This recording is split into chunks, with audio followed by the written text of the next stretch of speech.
ჩვენ ვიმყოფებით გურჯაანის რაიონის სოფელ კოლაქში, სადაც ცენტრალური გზის რეაბილიტაცია მიმდინარეობს, როგორც ადგილობრივობა მითხრეს, აქ პრაქტიკულად გაუვალი იყო აღნიშნული გზა.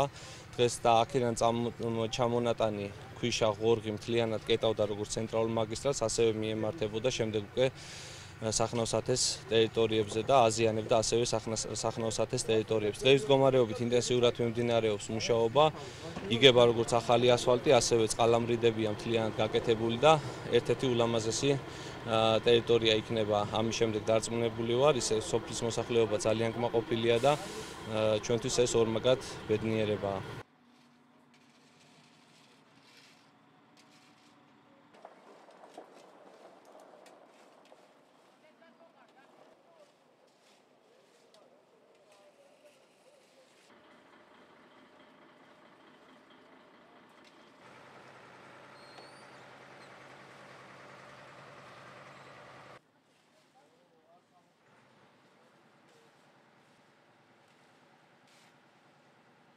იყო ძალიან როიტყვიან დახრამული გზა. წყალი მოვარდებოდა, წვიმა მოვიდოდა, მიქონდა ყველაფერი და გზაზე ჩაიტანდა ხოლმე ტრასაზე. იყო მთელი ამბავი და შეწუხებული იყო ხალხიც.